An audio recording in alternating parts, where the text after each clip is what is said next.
Since we have a special guest here, Dr. John Holdren from the OSTP office, we've prevailed on him and a little bit of his time to help us with an award that we are very excited to present. And my name is John Downing. I'm incoming chair of the Council of Scientific Society Presidents, and I had the honor of chairing the CSSP Awards Committee during 2014. And our CSSP Support of Science Award is being presented today to Barack H. Obama, President of the United States of America. Because the President has a very complicated agenda, well, especially at this juncture, it's quite complex, Dr. John Holdren has agreed to receive the President's Award and deliver it to him. John is Assistant to the President for Science and Technology, Director of the White House Office of Science and Technology Policy, and co-chair of the President's Council of Advisors on Science and Technology, and we are grateful to him for his support of science as well. I will address, I think, the rest of the comments directly to the President, who will receive the link to the video to watch as his schedule permits, should it permit, hopefully. Mr. President, this body of science society presidents, representing in the neighborhood of 1.2 million scientists, is delighted to offer you the CSSP 2014 Award for the Support of Science. The many great things you have done and continue to do to sustain the strength of science in the United States of America make a very long list. In fact, I think I have some of them here, of a huge long list, and serves the science enterprise. Thus, it also serves all Americans and the world at large. We offer you this award for your staunch support of science, science funding, the science enterprise, scientific societies, and the education of new science innovators, that is, the next generation of scientists. The next generation of scientists is going to be continue to work towards solutions to problems that may be the most serious problems ever faced by Earth's citizens. And you have recognized these major problems and have recognized that strong science is needed to solve them. Some solutions you seek to support touch on the problems of climate change, sustainable water, global pandemics, global hunger and disease, healthcare, a clean environment, and the science of improved STEM education. And these are only a very few of the many things, the many that have garnered close attention in your administration. In the past 9 months alone, you've supported initiatives such as the Climate Action Plan, including elaboration of the anthropogenic basis for change, the Materials Genome Strategic Plan to support advanced materials discovery, initiatives to increase public interest in and access to federally funded research results, creation of a national plan for coordinating access to civil Earth observations, reports and scrutiny of ocean acidification, efforts to strengthen and support enhanced forensic science, creation of a fast-track committee on optics and photonics, creation of the Networking and Information Technology Research and Development Plan, a national nanotechnology initiative, substantial efforts to coordinate federal STEM education, strong initiatives in water supplies, water quality, and their relations to global climate change.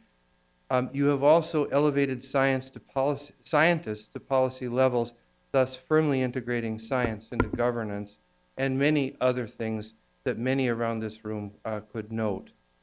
Finally, we want to thank you, Mr. President, for your clear recognition of the indelible link between the economic vitality of a nation and the vitality of its scientific community.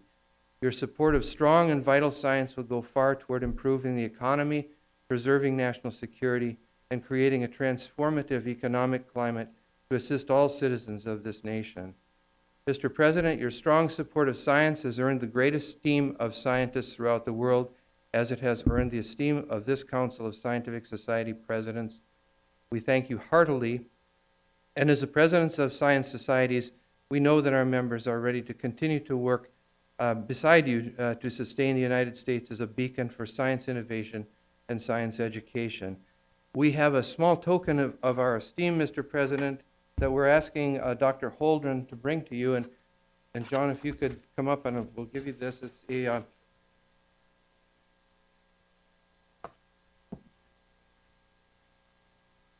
is. And I hesitate to call it an antique cup because that would insult most of the people in this room. The cup was made in 1953, which was, by the way, the year that we began to learn a great deal about DNA, and shortly before the major climate change models began to be elaborated. And this cup is to help you to continue to drink from the font of scientific knowledge or any other font that you have in mind.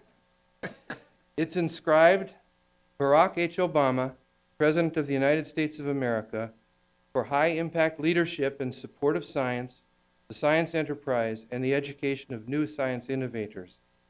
Council of Scientific Society Presidents, December 2014, and then a small Latin inscription at the bottom that says, Scientia ipsa potentia est, which roughly says, power resides within all knowledge. Thank you, Mr. President, for your enthusiastic support of science, and Dr. Holdren for delivering this gift and honor to our president. Thank you very much. I'm very happy to accept this.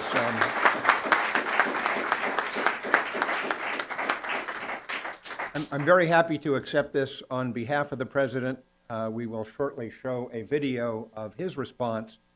He does regret that he couldn't be here this evening with you. And I do have to say before we show his response that I am an even older antique than this cup. Hi, everybody. I'm sorry I can't be with you today to accept this award, but I am humbled and grateful for this honor. I send the next best person, though, my science advisor, John Holdren, who explains all this stuff to me anyway.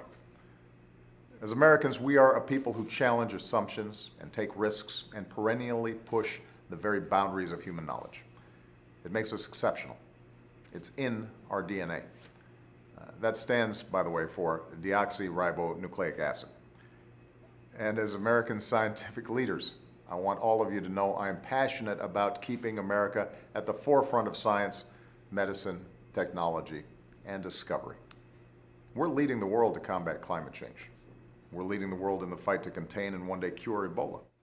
And just yesterday, we launched a new era in space exploration, reaching farther into the heavens with a craft built for manned spaceflight than we have in over 4 decades. It made me proud, not just as president, but as an American. The point is, American science fuels American leadership around the globe. It keeps our economy competitive, dynamic, and a generator of jobs and prosperity here at home. And if we're going to keep that leadership edge, we've got to keep our scientific edge. We have to increase our investments in basic research, something I will never stop fighting for. We have to prepare the next generation of leaders in science, technology, engineering, and math. That's why I launched a campaign to get more kids in STEM classes and set a goal of training 100,000 expert STEM teachers over the course of the next decade. That's why through my Connect Ed program, we're working to connect all our students to the best technology. I've called on business leaders from America's top companies to join us in both these efforts, and they're helping us bring these opportunities to students across America. And we have to make sure we continue to welcome the best and brightest minds from around the world.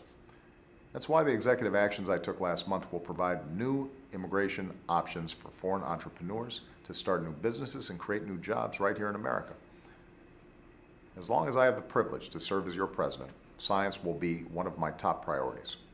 And as long as all of you keep pushing those boundaries and inspiring young researchers and tinkerers to do the same, I'm very hopeful about the future of this planet, or off this planet. Who knows? Thank you all very much for this award. I'm deeply honored, and thank you for all that you do for our country.